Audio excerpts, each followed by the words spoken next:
welcome to the Caribbean Mix. My name is Amanda, and today we have Arti Cameron, Miss Guyana World 2012. Thank you for being on my show. Thank you so much for having me. So, tell me a little bit about Miss Guyana World. What was it like growing up?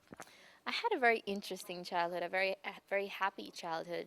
At that time, I was single parented by my dad since I was about 3 or 4, but I grew up in Guyana, in Kitty, and in Georgetown, in the Georgetown area. But then I also moved to Jamaica, West Indies, where I spent 5 years before moving back to Guyana, right in Common Entrance, and then attending St. Joseph High School.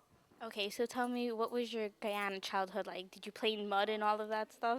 Oh yes, I was quite the tomboy, which I quite enjoyed. I loved climbing the fence, going playing with the neighbors' kids. So I remember being in Guyana as a very exciting time of my life, very happy time of my life.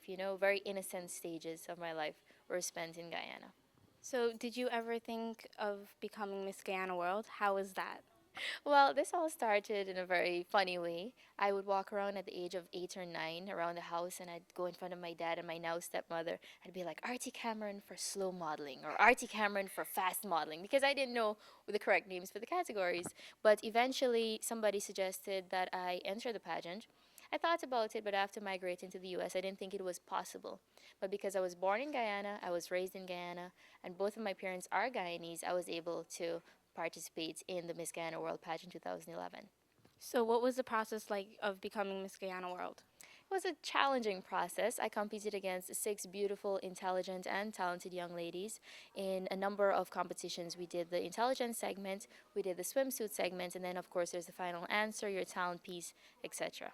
So, what was your favorite part about the pageant, and what did you have to do in order to become Miss Guyana World? We had to train a lot. We had a lot of interviews to do to work on our communication skills, but we also spent a lot of time physically training. We did a lot of gym work, and we also did a lot of practice in terms of the dancing aspect. So, part of the show was presenting a dance piece, and all of us had to participate in that opening dance, and that for me was the most exciting point.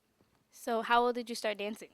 I started dancing from, oh boy, maybe about age 3, just for fun, but then I did choreograph dancing at the age of 6 and 7.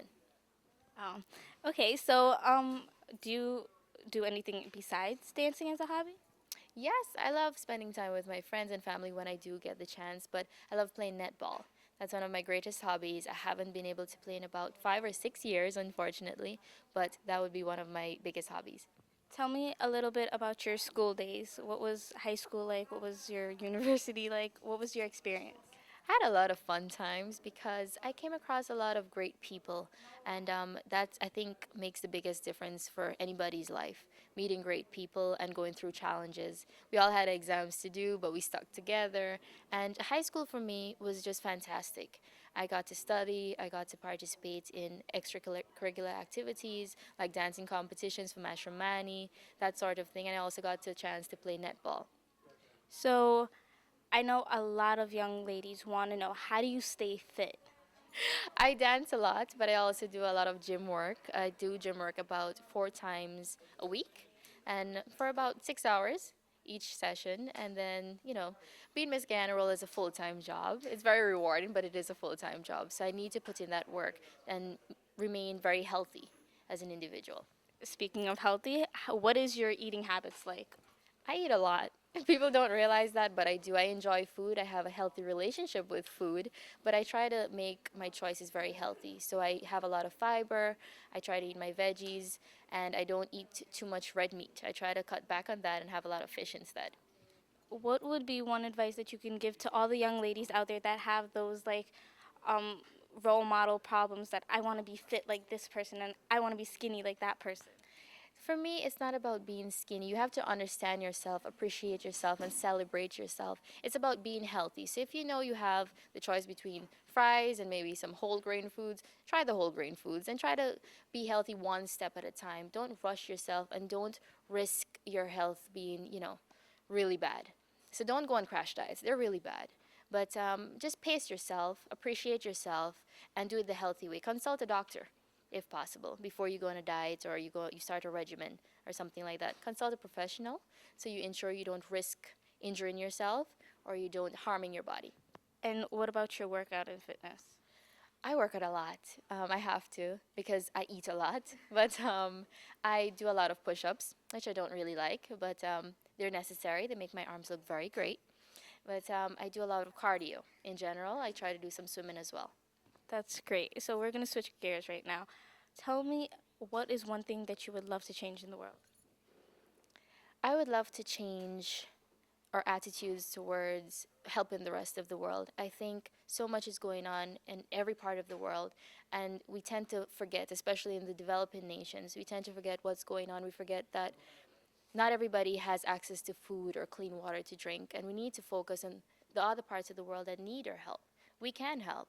We just need to focus our energies a little bit better and remember those people and put ourselves in other people's shoes. These are people who were born into situations, they can't help it. We have a lot of rich histories going on, but that shouldn't stop you from helping others.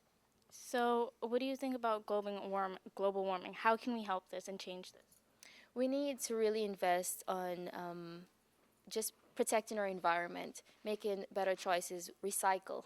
And in Guyana, we have the low carbon strategy, and that's what we're trying to push, and that's what we're trying to advertise. I think that's important. We are preserving our rainforests, and people get carried away with, you know, taking away from the environment so much. We need to really concentrate on giving back and maintaining. And in Guyana, you had Beauty for a Purpose project. Can you tell me a little bit about that? Yes, I worked with the Children's Aid Center at Rheinfeldt, and we did such a beautiful project there because the environment where the kids would come to eat or have psychosocial support wasn't really up to par. So we tried to work on the playground. We removed some banana suckers that would invite snakes and all of that to be there, and we did some work on the court. There's a basketball court because the kids love to play basketball, and we sort of fixed it up and we revamped the place basically. So yeah. That's great. So, what's one insight on Guyana, like that you think about Guyana, how it is now and how it changed from before? I think we're moving towards an era of unity. We're realizing that when we work together, things get done. So we're just embracing each other, and I think that has changed over the years. We have such a rich history, and we have different political aspects playing into certain things, but I think at the end of the day, we're all Guyanese. We need to stick together. That was so beautiful. So, tell me about this pageant in August, like your China, the whole experience. What do you expect? So Miss World, it's 1 month long of competition starting August 18th to actually July 18th, sorry, to August 18th. So we have the sports competition, we have the fashion competitions, we have the Beauty with a Purpose presentations, all of that fun stuff. I expect to go there, enjoy living my dream, and enjoy representing the most beautiful country on earth, Guyana. What do you love about Guyana? I love everything about Guyana. I love the fact that we have rich natural resources, but more so, I love our people. I love that we're a fusion of many traditions and cultures, and it builds one dynamic culture in general. And I love that. That's important, and I can take that with me anywhere I go in the world and apply it. That's great. Thank you so much for being on my show. And don't forget to tune in on any of your local TV shows and see Miss Guyana World represent the most beautiful country in the world, Guyana, on August 18th. Thank you so much for being on my show. Thank you so much for having me.